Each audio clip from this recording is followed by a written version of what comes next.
Okay. Welcome, Julia. Hi, welcome back to Emotionally Unavailable. I'm your host, Melissa Hepner. Okay, Julia, how do you say your last name?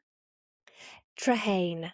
Okay. See, I should have known that you were like not in Oklahoma or anywhere near me because I've never heard this last name before. And the way you're saying it sounds so English. It's actually a Cornish name. Co- In this way, I'm so uncultured. It's ridiculous. Well, if you asked me to give you three facts about Oklahoma, I would literally fail on the first one. So, Oh, okay. Well, that's good. I'm glad to know that. Because to me, it's like, oh, well, you know that we have like super bad tornadoes here, right? But if you don't even know that, okay, I don't feel bad about no. not knowing about anything UK related. Well, just so you know, we are called Tornado Alley because we get very bad tornadoes. Okay. Yeah. And I grew up in the city that for a long time was like the magnet for tornadoes. So, okay. Okay, so I want to be honest, literally just Googled what orthorexia is right before we started because I was like, I could ask, but then maybe that's something I should know before we start. So I'm so excited about this conversation. So you work in the eating disorder recovery space. You're a coach, podcast host, you have an inner circle. Like you're really passionate about this, which Very you might be You might be my first guest on this topic. I awesome. really think you might be. So probably because I didn't like the way other people posed the information and I am really careful. Like I don't have anyone on that is in like the weight loss space. Like I'm like there's enough of that out there. I really I'm is. so Yeah. careful because of my own history with disordered eating. Like, I don't know that I've ever had a full-blown eating disorder, but I have certainly eaten in a disordered manner, well, most of my life, truly. Like, that's why my weight so fluctuates because it's like the only way I can lose weight is to be really extreme about it. Anyway, so I am the reason I was so, like, interested in meeting you is because maybe I'm wrong, maybe I misunderstood this, but you're in recovery from this yourself, yes? I have recovered. A lot of people don't believe you can fully recover from an eating disorder. Oh, really? Um, So kinda like alcoholism and stuff, they say. yes, Yeah, okay. I don't buy into that. So I truly believe I am fully recovered. I love that. Okay, great. Truth be told, I believe that too, like, about even the substances. Like, I'm not of the mindset that you have to say, I'm an alcoholic for the rest of your life." You know what I mean? Yeah. Um, Sue me. So, okay, one of the things that really drew me to your stuff was that you were saying about in essence all of the things underneath why this is the thing that you chose to do to numb, escape, avoid, whatever, which I'm so happy in general because I do feel like this is becoming a bigger part of the conversation in addiction or, whatever whatever pocket you want to put it in. In general, I do think that people are starting to understand that's a symptom of the problem, not the problem, and that Yeah, this is just the absolutely. avenue. And so what is your backstory? What did your life start like? Okay, do you want, like, full version or in brief? However you feel led to say it, man. I'm here for whatever you want. Okay, so you're absolutely right. The eating disorder for me started at about 8 years old, but it was never ever about the food. Mhm. It was I was born into a family. I mean, my parents did their best. They really did. I'm not Sure. here to shame them or blame them. Um, they were conditioned, they had their own issues. My dad already had a son and he didn't want any more children. My mum did, and she really wanted a daughter, so I was kind of born to please my mum, and that became my role. I was there to please my mum. which I I always thought my mum was my best friend for, like, my whole life, and she always used to tell me I was her rock, and I was what got her through everything, and I was her best friend, and all the Mhm. things, and, I mean, that made me feel really great, and as a Mhm. little girl, it was wonderful, but it was also a huge amount of pressure, Yeah. and so I didn't realize I was allowed to be me. My dad was very emotionally unavailable. Mhm. Emotions were not allowed to be shown. I'm assuming it's a lot to do with his upbringing. Yeah. Um, I never knew his father. He died when I was tiny, but his mum was very much what people think, what how you portray yourself to the world and not actually who you are. Mhm. And so I grew up knowing that if I cried, I'd be given something to cry about. I didn't dare be angry. I Mm. didn't I just didn't really dare be me. Yeah. And I realized by sort of like 7-ish that if I could stay out of my dad's way and not be seen, then Mm. I wouldn't be in trouble. You're not allowed to take up space. No. Yeah. And so my child brain was like, how to not be seen? Well, I spent a lot of time hiding in my wardrobe and I set up my own little world inside the wardrobe. But I also realized that not being seen could be more easily achieved by staying very small. That was a conscious thought.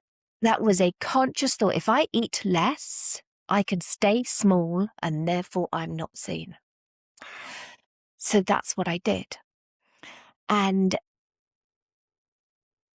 it wasn't about how people saw me. It wasn't about looking good in my body.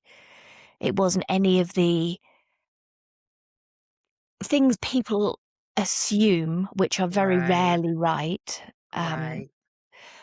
People always assume, or a lot of people assume, that it's all for how you look. Mhm. But none of that really even crossed my mind. It was to stay small, to not be seen. Yeah. And then when you don't eat a lot, when you restrict your food, it restricts your emotions.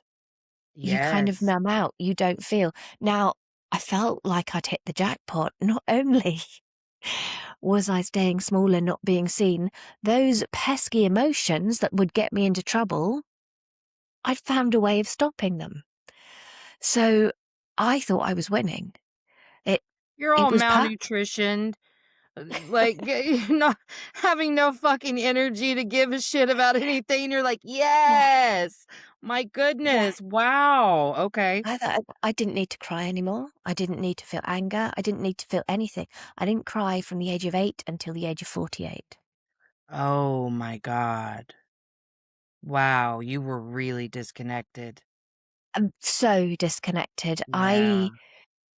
The anger that I buried at 8 years old, I genuinely thought that I was just a person that never felt angry after that. Are you an Aquarius? No, I'm a Pisces. Oh, sweet little Pisces, of course, of course. Um, okay, I just wanna know, so you didn't feel agitated at all? Um, if any feelings came up, if I restricted harder, they would go away again. Okay, okay. Um, Now, I mean, that sounds great, right? That sounds like a really good plan. It's not, because what it's replaced with is, well, not only all the physical things and all the things that go wrong with your body, but it's just replaced with extreme anxiety, with, Oh, yeah. Yes, because that's what I'll tell you about my shit later, but what I notice, I mean, even now I it's 11:18 and I haven't eaten yet. So, even now if I go any longer, Imma feel all that, and I'll be, like, real quick to be like, "What the hell?" Just agitated is the best way, because all that frazzledness, so I'm Yeah. just picturing a little baby, like, Well, just it's all an interesting part. There's genetically, there are some people that are genetically predisposed for anorexia. So okay, I never felt hungry. okay, I lost all hunger signals. I never felt hungry at all. I okay. never got, the only times I knew that I really needed food was when I was passing out. This makes sense to me, actually. Okay, that I know people like that, yeah, Yeah. okay. So Like, they would just say, "I'm not hungry because I'm stressed," and I believe that they are. I do believe, like, I have a friend that I'm thinking of in specific, and I do believe at the time that this was a struggle for her, that it was disordered eating, but in her mind, she just wasn't hungry. But there was, yeah. like, a lot of things happening, but I think that was her genetic predisposition. My grandma was like this, which is why she always thought I was fat, because she was never weighed over 90 pounds my entire life, and she was my Mhm. primary caregiver. And she didn't feel hunger the way I do, and I feel like I swing the other way. My hormones will make me sit around thinking about food. I have a lot of food noise. You know what I mean? Not as Yeah. much now because I'm not on a diet, but like anytime I'm dieting, there's so much food noise. From the time I wake up till the time I go to sleep, food noise. Yeah. Yeah. It's the same for so many people. But yeah, there is a proportion of society that are genetically predisposed Yes. for anorexia, which means that if you go back in the hunter gatherer days when people had to move to different places to get food, Mm. people like me would have fared really, really well because I could go a really long time without food and Right. get to the land of plenty. Um, Yes. However, in the modern day world, it's not quite so helpful. So when did physical symptoms of your restriction start showing? Um, so I knew, and I don't know how I knew, but I knew that I had to hide it. Mhm. I knew that I would be in lots and lots of trouble. So I wore lots and lots of layers of clothes, which was quite easy to do because when you're underweight, you're very, very cold. Yes. Even in like high summer, you're freezing cold. So I wore lots and lots of layers. And I became very, very good at lying. And because we only ever ate with my parents on a Sunday, Oh, okay. we ate separately other than that. It was really easy to hide what I Mm. was or wasn't eating. And then I did things like becoming vegan, which meant that the When did that Sunday, start? I think I was about 11 or 12, Oh, okay. which meant that the Sunday traditional British roast dinner, which is like roast meat and potatoes and vegetables and gravy and stuffing and that sort of thing, there was very little of it apart from the vegetables I could eat. So I just had the vegetables. Um, and this carried on until I got a new PE teacher at school when I was about 13, 14, who was very, very strict about us wearing like vest tops and those awful gym knicker things that girls Mhm. used to have to wear as dead shorts. And I'd always got away with, like for swimming, I used to say I had my period, which I hadn't even got. Um, like I hadn't even started Mm. them, but it was a great excuse. Yeah. And I used to like wear my tracksuit all the time with layers underneath. But this one teacher wasn't taking, I couldn't get away with it. And so when I actually put the PE kit on, it was obvious that I was quite unwell. Really? And so they called my parents and kind of, can I swear on this? Oh, yeah. Okay. Please. The shit hit the fan quite a lot. My parents were also in the process of trying to divorce and sell a house in the middle of a recession. So they were living together but hating each other. Um, Okay.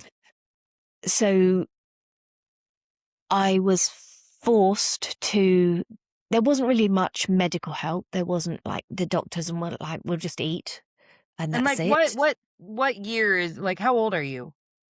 I Is am that rude? 52 now. Okay, okay. So this was 80s? Yeah, yeah. Okay. So there wasn't much going on. It was like Mm-mm. late 80s, I suppose.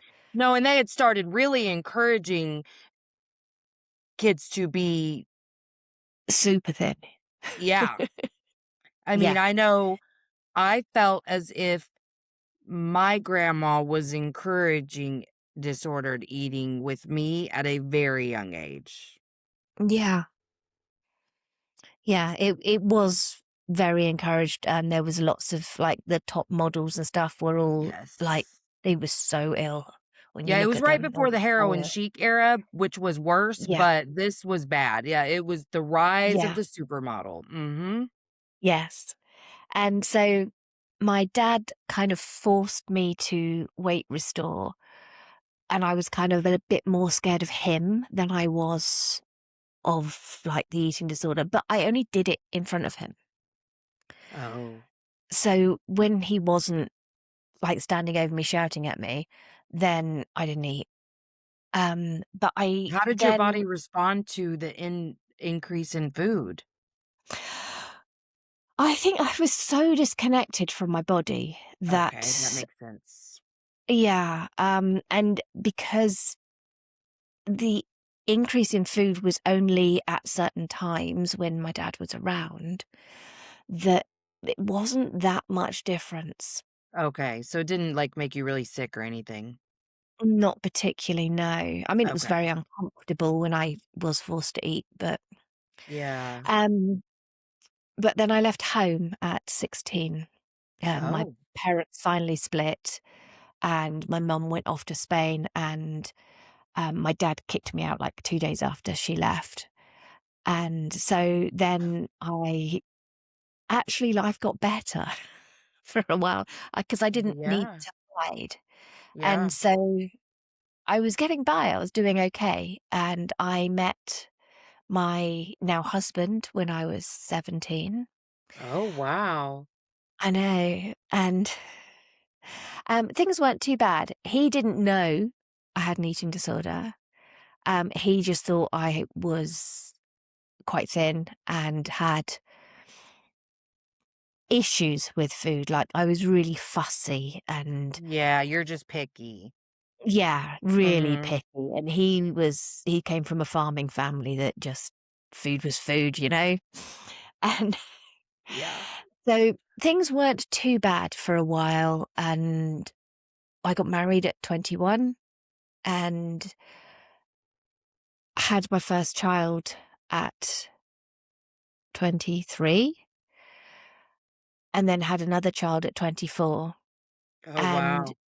I was quite sort of stressed about my body, Mhm. because the changes in pregnancy and stuff. I was still underweight for me, Right. um, but I went to this group called Weigh In and Workout, which Probably a introduced lot me. like Weight Watchers.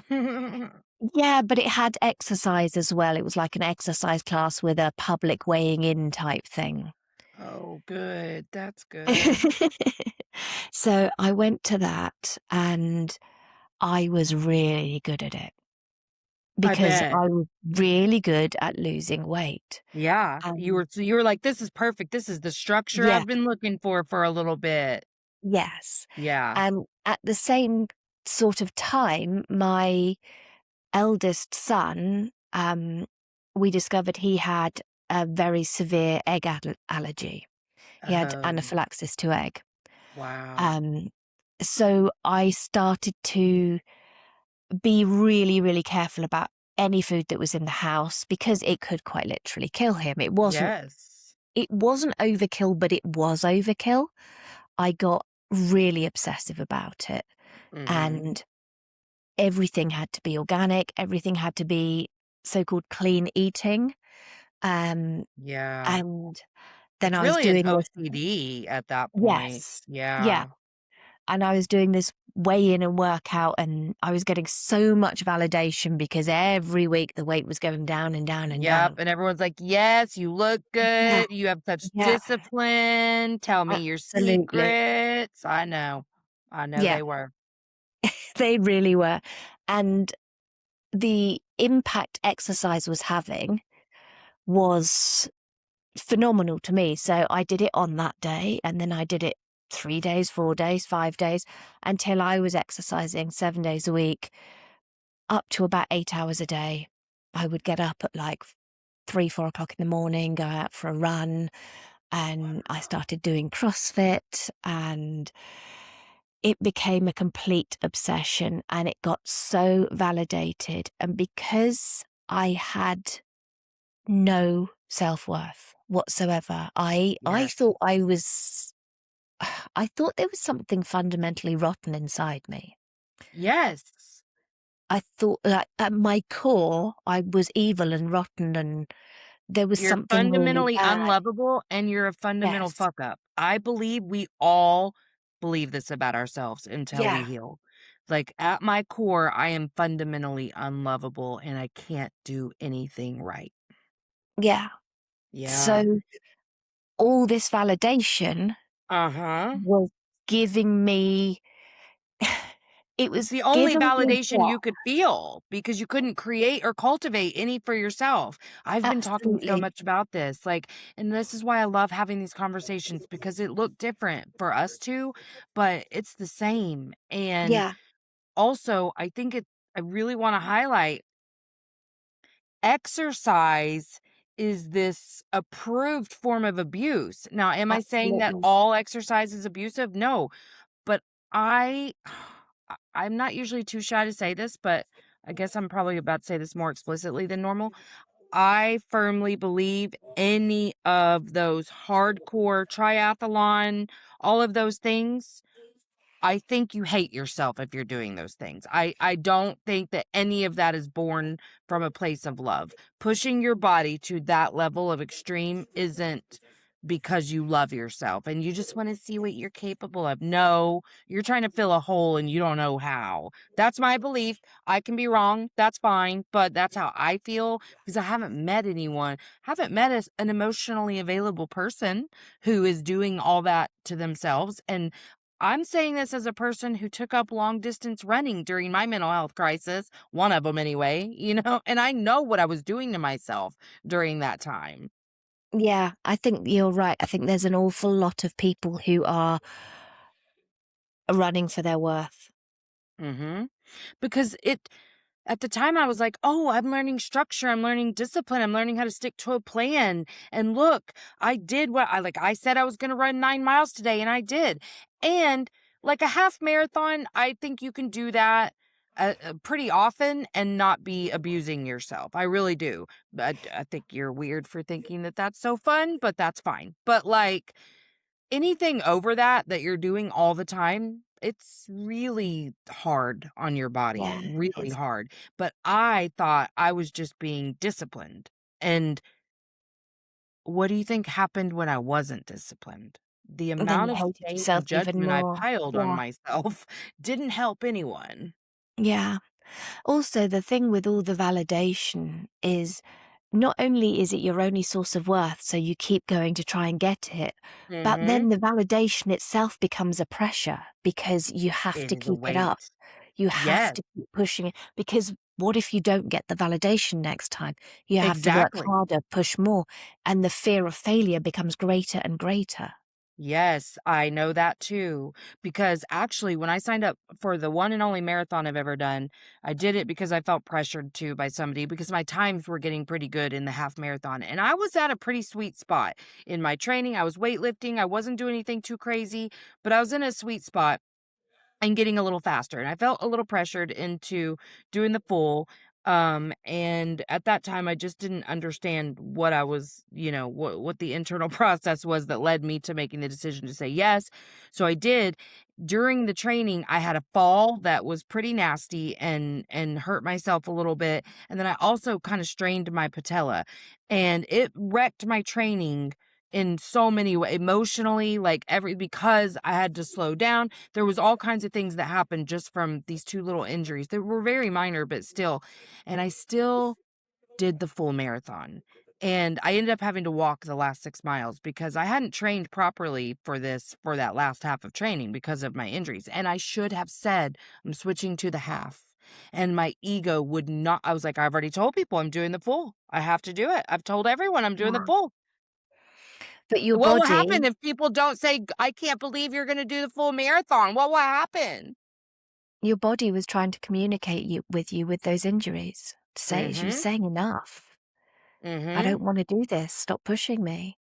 Yeah, and the fact that I would, like, practically shit my pants anytime I ran over 15 miles was a good signal that it wasn't it wasn't Yeah. this isn't for me. Like, literally, I could not take in a single ounce of nutrition that did not leave me, like, crying looking for a porta potty after 15 miles every time. That's one of the reasons the pool didn't go well, because I had to stop to use the bathroom twice and my legs started stiffening up. I couldn't do it. I was like, "Okay, we're done. We're done. We're gonna walk now. I can't do it." Yeah. But it's that lack of self-worth and the things you will do for the external validation is wild because I have done a lot of things for that very thing. And even if it's not even the exercise, just the losing weight, the second you start getting all that attention when you walk in a room, my thought then became if I was bloated or just put on a few pounds, that's the first thing they notice too. Everyone's gonna see I've gained weight. Now I'm isolating. Yeah. Yeah, it's really hard to navigate, isn't it? Because the whole thing is coming from a place of, "I hate myself. I hate I myself. hate who I am." Mhm. Yeah. And I'm Yeah, not I'm good too enough, much and I'm not enough. and at some there's such a risk that people are gonna see that.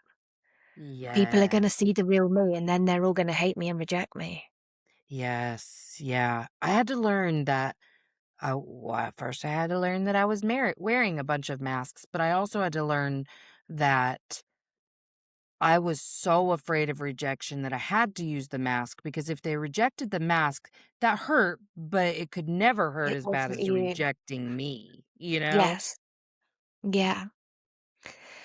So, I was doing all this exercise, and I was trying to be the perfect mum, having the perfect food. I would cook and bake all the time and feed people all the time, and then I was so busy serving everybody that nobody ever noticed that I didn't eat. And I was just I was people pleasing every moment of every day. I was trying to make sure everything was perfect all the time. I didn't realize that you couldn't be perfect. I just thought I was crap at it.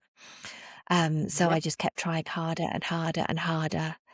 And life just kind of continued in this. I say life continued, my existence continued in this numb, anxious, striving, exhausting state for decades until COVID, Mm. randomly, when the world stopped and my dad died. And all of the feelings that I'd never been allowed to feel started coming up and started swirling around. And I had no idea how to process a feeling, an emotion. Yeah. Yeah. I hadn't done it. I had no clue. And so I was like, okay, I'll just restrict some more. I'll eat less. So I took up intermittent fasting. I was bloody good at that, I can tell you. Friend, Well, did it. Did it. That kicked off yeah, some nailed real that. disordered eating for me. Like, it got to where because I was like, "Well, if my window closes before I got a chance to eat, I guess I don't eat today." Did that a lot. Yeah. So then I also became keto, so I could cut out some more entire Same. food groups. Yeah, me too. Yep. And then I made the fasting not just daily fasting, I would do these long fasts, like week long, fortnight long, Mhm. and I never did that. But I've seen lots of people and I'm like, "Oh, keep telling yourself that that's not anorexia. Yeah, Your water but it fast that's giving your brain fuel? Yeah, okay." it didn't make the feelings go. They were still swirling around and around, and I started to feel like I was completely unraveling, like Yes. I didn't know what to do with myself. I felt like I was desperately clinging on to trying to cling on to friends, trying to exercise more and more, trying to eat less and less and less, and none of it was working.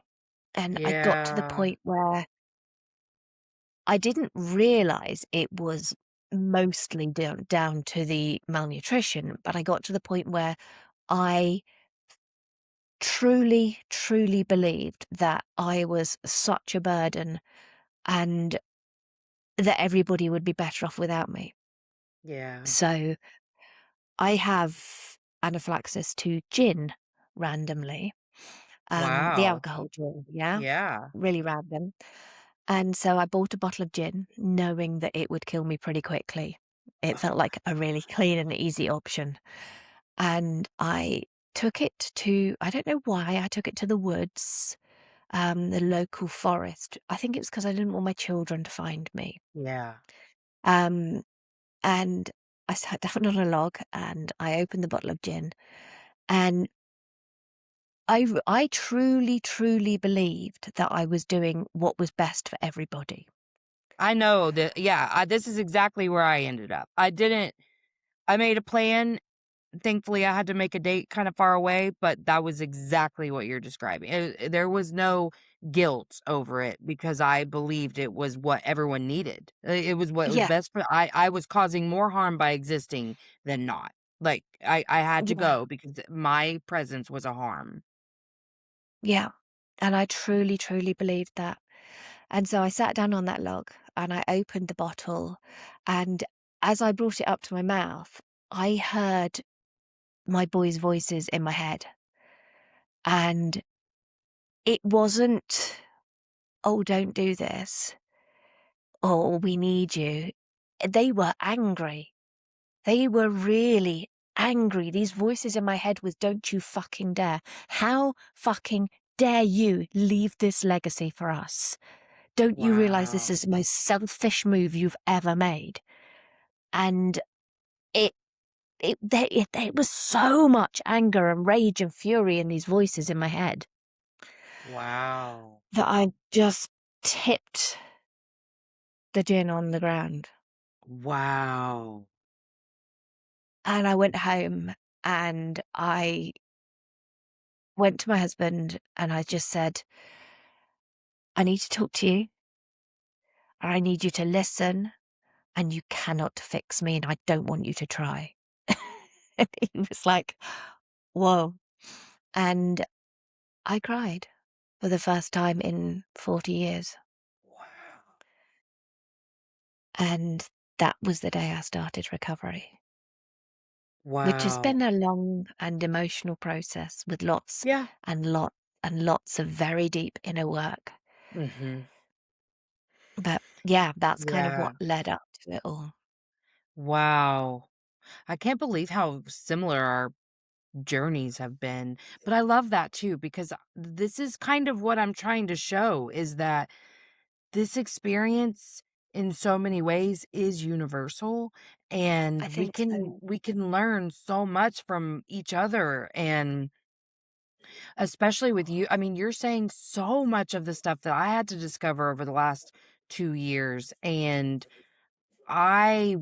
you believe the things that your brain is telling you so hardcore. I mean, it feels so true. Like, I was just Yeah, telling someone last night in a session, like, listen, this is a key struggle in your life that it is hard for you to speak truth. Like, whether it's just some small thing in your life or feeling really passionate about something, it's not gonna register to you, "Oh, I have trouble being vulnerable." It's gonna feel like, "Oh, I'm mad at this person, so I won't tell them." You know, like, your brain's really good at making you believe that there's yeah, legitimate reasons to not share the truth. So you have to understand you're gonna have to question that, maybe forever. Like, why what's my motivation here? What am I trying to protect myself from? that's because that's what I've really had to learn was like, "Honey, that wasn't true. You just thought it was true." Even in terms of, like, understanding that I too am avoidant, which was hard. I think we all are because we all wanna avoid pain, right? But, Absolutely, we have we are these wired sweet to little avoid people. pain. Yes, we all want to avoid pain, and I think that I was seeing all these, like, and I'm a therapist, so I know about attachment styles, but I've always leaned very anxious. If you look at me in relationships, I'm the chaser. I'm, begging you to validate me and make me whole and, choose me and make me feel special. So it was really easy to see my anxious tendencies. Good Lord, all the ways I have avoided intimacy, pain, anything. It took me a while to understand that ick feeling I got at, like, with certain people, like, where it was like, "Ew, I have the ick," that it was literally just me protecting myself from intimacy and vulnerability. That's it. Or and my not enough narrative is triggered, like someone is putting a little too much pressure on me to show up for them in a way that feels scary for me, not inappropriately. But, like, for me, it triggers a vulnerability because I'm like, "Oh my god, I might not be enough to meet that need."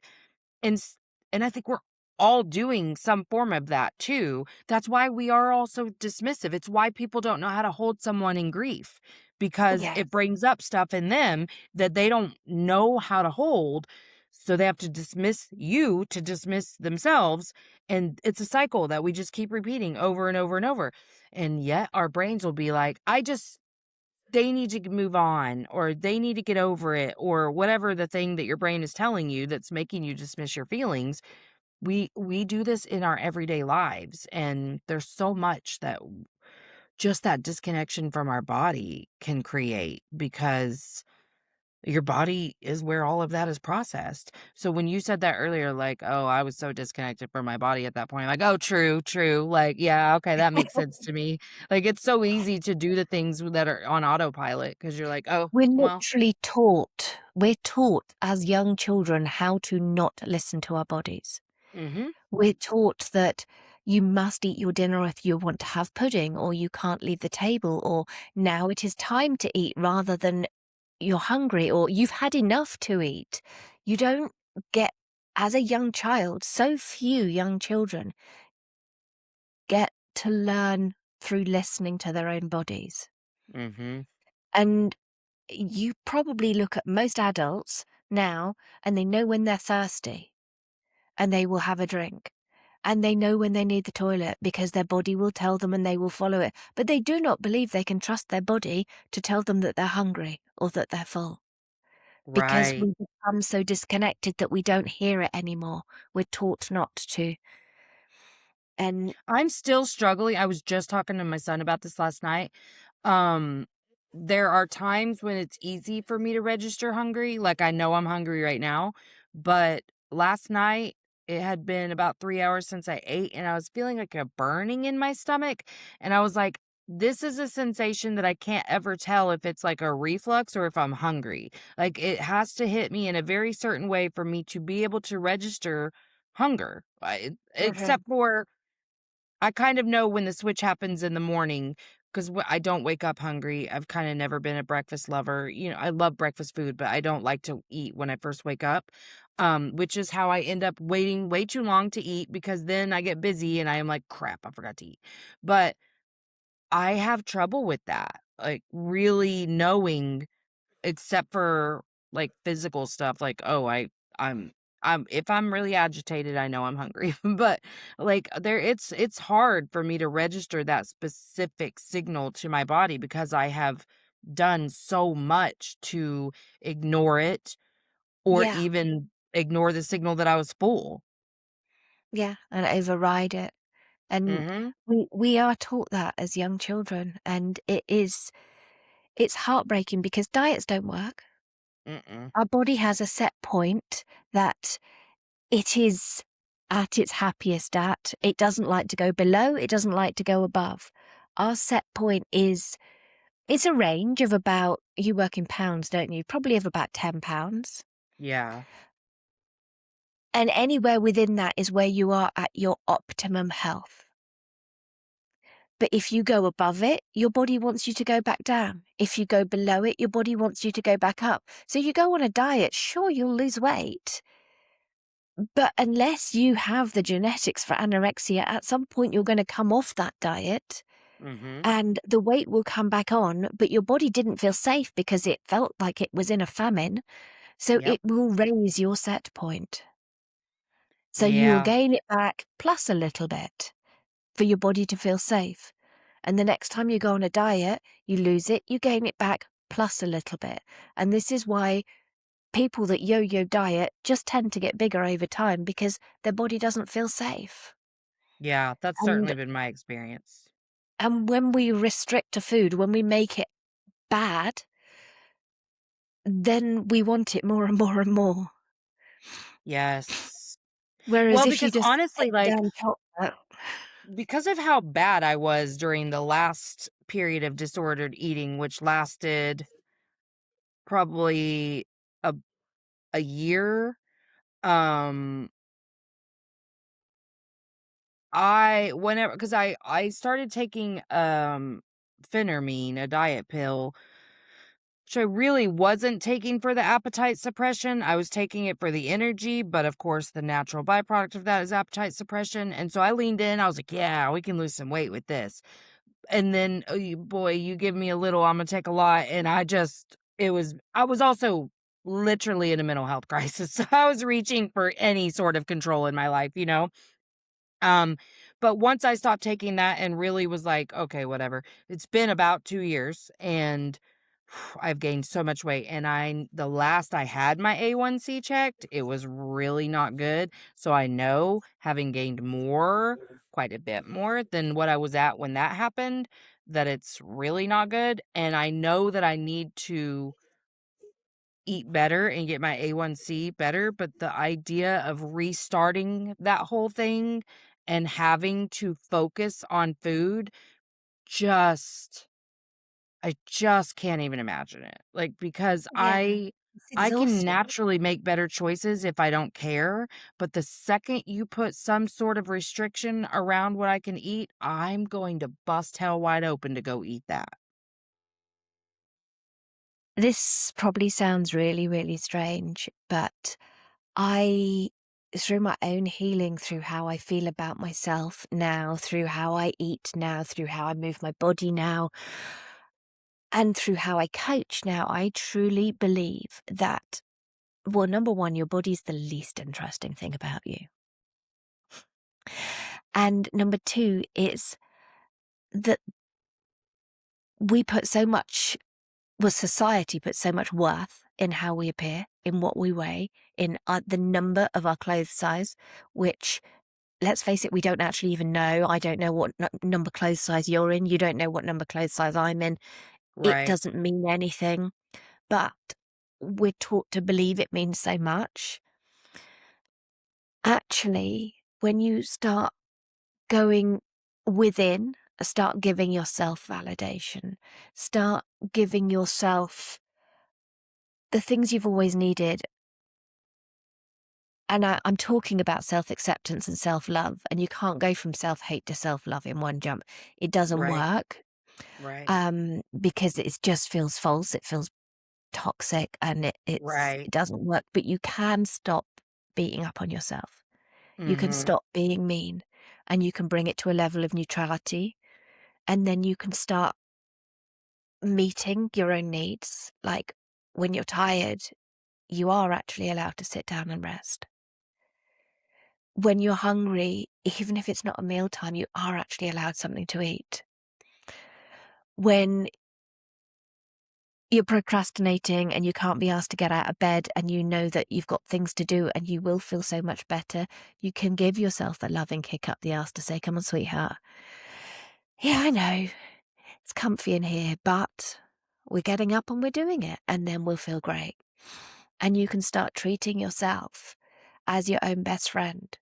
And when you love who you are, you want to look after yourself. You Yeah. don't want to eat the stuff you know is going to make your body feel really, really sluggish. Yeah, of course, Mhm. sometimes you'll have a pizza, sometimes you'll have a burger, and that's fine. But when you care about who you are, you want to look after yourself. Just like when you have a child, you want to look after them.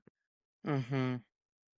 And so the healing, it's not the next diet. It's not any of that external stuff. It's not being more perfect, wearing the right clothes.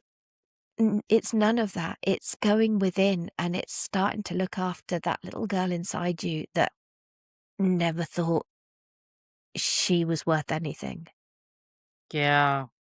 I can certainly see the framing being so different. And I think fear is kind of what's been framing just the idea, well, I think for one, just the pressure of, okay, well, you're about to be diabetic if you're not already, like the pressure of that is already a lot. But then also just overthinking like what it needs to look like and whatever. But you're right. To me, because I totally understand what you're saying, it's like, God, I'm making this way too hard. That it's actually really simple. It's just each little choice that you make it from Yeah, a place of love for yourself, and it doesn't have to look absolutely.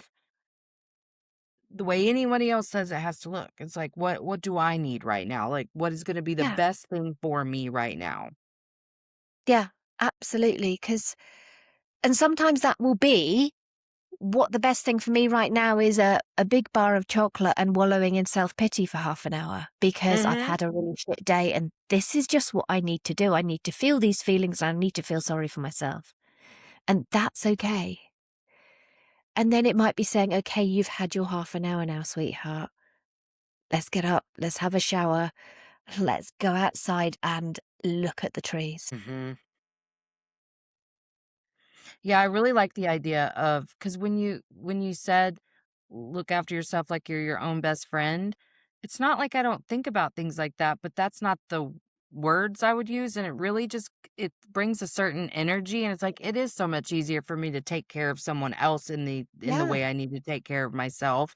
And that because I've been working on being like my own best mother and like starting to very much coddle myself, nurture myself in a way that has never really happened. And it just provides so much less resistance to so many things. And so I'm Yeah. really like I've been doing that, but I think maybe now like my inner child is developing and so she could do with more of like a best friend instead of this mommy that I never had. It's like I have a mom now and now I need a best friend that's going to say the things that need to be said. Like my mom can be very loving and supportive inside me and be like, "Hey, like, I can hold you in whatever you need to be held in." Whereas my best friend's gonna be like, "I'm with you, but let's try this too." Yeah. I like that. Yeah. This is hard and it feels shit. And lying here eating chocolate isn't going to make it any better. Come on, we need to do something. Mhm. Don't you I'm I'm needing you to say you agree. Don't agree just because. But okay, because 'cause I'm thinking about this with my son. Um, because I've gotten to where, like, I'm not trying to do any of that best friend type stuff. Like, I'm just giving him the mom we all need. Like, because I ask myself, what do I need when I'm feeling Yeah. this? And I need 100% attendance and attunement. Like, you're not going to try to make me see it differently. You're not going to, you're going to sit and just hold this, have the capacity with me to sit here and just let me feel all of this. So I have backed off any advice, because I felt like that could feel dismissive too. So, like, I've just been like, what do you need? I just want to nurture the shit out of you because I was a very emotionally unavailable mom. Um, but I listened to the way he and his best friend talk to each other, and they're loud. Like, he doesn't feel dismissed by her when she says, yes, and. Whereas when mom says yes, and, it can feel like, mom, I just want you to hold me. Why do you need to give me the and? You know what I mean? So that's why, like, I don't know. For me, this really, I kind of do think my little child is like becoming an adolescent inside me who's like, okay, yeah, because I really do feel so much more nurtured and safe and just cozy inside myself than I Mhm. ever have. Even over through the last 2 years, which I've grown exponentially. But like, well, since my son died, I've had to learn, like, what am I needing? Because it just grief, just, this, but it shines a light on all the shit that was already there, that and Yeah, I thought I knew everything that was there because I've been working on myself, but it really highlighted some things, and I was like, "Oh, interesting." And I didn't need to, it wasn't like, "Let's fix it," but it was like, if I'm gonna survive this, I have to take care of myself in yeah, every way that I need to be taken care of, and I can't rely on other people to do it. But I think me noticing, "Oh, like, it is helpful if I can just, like, be a sack of bones to my husband and be like, 'Can you come tuck me in bed and bring me ice water?'" And, like, that's what I'm needing right now, is to be nurtured in this specific way. That showed me that's an area I really need to be showing up for myself. I need to make sure my self-talk is very mothering and nurturing, but I can have room for both, and my best friend needs to be a part of this equation too. So, man, I just love the way you yeah. frame that. Well, it's important, isn't it? Because, yeah, self-love is hugely important, and it might be the gentle stuff. It might be the, "It's okay, sweetheart. I've got you. You can cry. This is really hard." And just being with yourself in that moment. But self-care is also the tough stuff. It's Yeah. the, if you don't clean your teeth now, you're gonna have cavities in the Mhm. future. So you have to look after that part of you now. You have to look after who you are inside now as well. Mhm. And where you give yourself a loving kick up the arse. And this isn't like it used to be when I was in the eating disorder, like, "Oh, you stupid fucking bitch, you're useless. Why can't you do anything right?" Right, right, Not that. right. Yeah. It's not that. It's I think you can gently say it, like, right. exactly how you said it. It's like, "I know. We'd rather lay in this bed. You're right." And Yeah. that resonated hardcore with me. Like, yes, we would, and that's fine. You're allowed to feel like you'd rather stay in this bed, Yeah. but we do need to do these things. So how can we get Yeah. ourselves to do that? But I think the difference is between the shaming yourself and the holding both perspectives, because that's truly what it is. In essence, you're holding the masculine and the feminine at the same time. But Yes. th- I think there's resistance on one end, and on the other, it's just like, I don't fucking want to, and yet I'm going to, which Yeah. I'm doing really well on for so many things. And I think that's part of the reason that I haven't addressed, like, my health stuff and needing to exercise more, needing to eat better, whatever, because, well, I it hasn't even, like, what is today? I think tomorrow is 5 months since we lost my son. So I'm like, I'm allowed to do whatever the hell I want right now. So, like, that's Absolutely. on the back burner, but I'm feeling the stir about it. So this is actually a very beautifully well-timed conversation, but um I've just been kind of trying to conceptualize what it would look like before I even attempted to make changes again, because I know that I didn't have the first clue. Yes, I've seen a nutritionist in the past. I know what all they say. I know You all the know what you things. need to do. But right, but, like, it was like, "Oh, well, I wanna do this in a emotionally healthy way, not just like, I'm Yeah. eating healthy." I wanted to do it in a way Yeah. that was true and honored So to if you me. wanted, let's say, the burger and chips, fries, chips, fries are chips here, and Yes. chips for you are crisps here. Um, so if you wanted the burger and fries, that's fine, have the burger and fries, and maybe have some salad with it. If you know you need to move a little because you've been sat on the sofa working or sat down working all day and your body's feeling stiff and it doesn't feel great and you know that you would feel better having gone for a walk, go for something short. Go to sit down by that lake that you really like to go and sit and watch the birds or whatever. It doesn't have to be big things. It can be small Mhm. things, and you can reward yourself for doing them, and you can celebrate yourself for doing them. And the more you reward and celebrate yourself, our brains love reward, like kids with sticker charts. We love it. And it feels weird to reward yourself, doesn't it? It feels weird to go, Yeah. yeah, we nailed it. But that weird thing, it starts getting easier as you go along. And so the more we reward ourselves, the more our brain's like, oh, yeah, this is actually what she wants. She's pleased with Yeah. this. We walked for 10 minutes and she's pleased with herself. It must be what she wants, so I'm not going to give so much resistance next time. Yeah. Oh, that makes it. Yeah, because 'cause you're building the capacity. This makes so Yeah. much sense. And see, I was doing these things, like, for a couple of months right before my son died, and then when he died, it was like But your world I got just turned I upside gotta down, survive so right now. But yeah. yeah, but it feels good to know I was on the right track because that's what I had said was like, I said, "We don't have to take anything away. Don't take any foods No, you off the don't need table. to. We start adding in the things that feel really good to eat."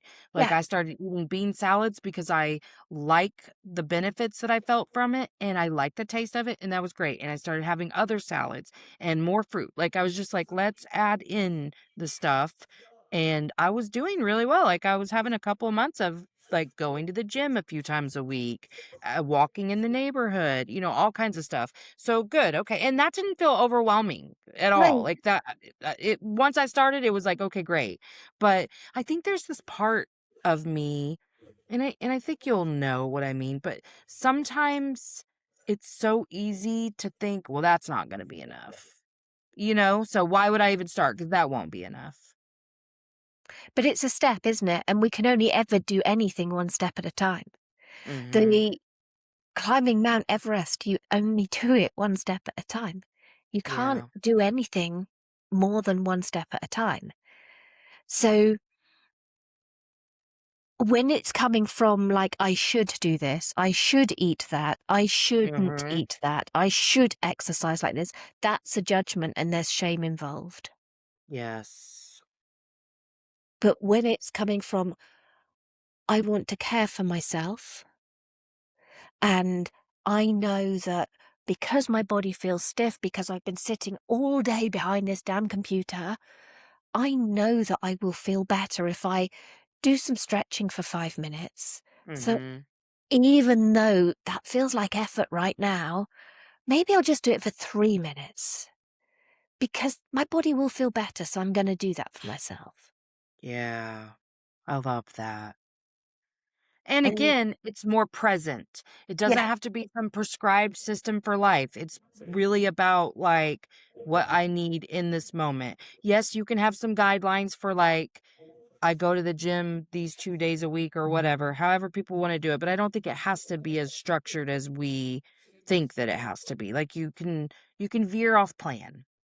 absolutely. Yeah. I mean, I gave up exercise completely for over a year to try and heal my relationship with exercise because Wow. it was so disordered. Yes. And now I do go to the gym. I don't go to the same gym I used to go to, and I don't do the really hardcore stuff, but I bloody love lifting heavy shit. It makes me That's feel what so I wanna go back badass. to, yes. I was really working on getting, like, I was seeing progress, like, I was getting to where I could bench 50 pounds, and I was so like, it felt so good, Yeah, because I was just like, "I wanna build muscle, I wanna feel strong," like, I don't give a fuck about losing weight. I know that the more muscle I build, the better my pancreas is gonna work, so I was like, "Hey, win-win," like, that's going to help attack my A1C, so yeah, great. so that's coming from a place of self-care. But I honestly think that the most health problems people have are coming from the stress hormones that are flooding through our bodies, Oh, yeah, I agree. coming from the negative self-talk.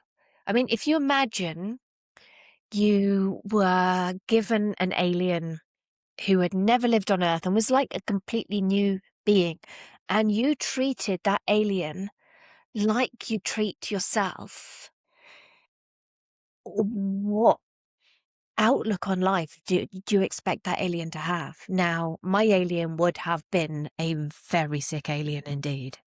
It would Mhm. have been it would have hated itself. It would have thought it was just the worst thing, not even have the title of person. It Yeah. was just scum, because that's how I treated myself. Yeah.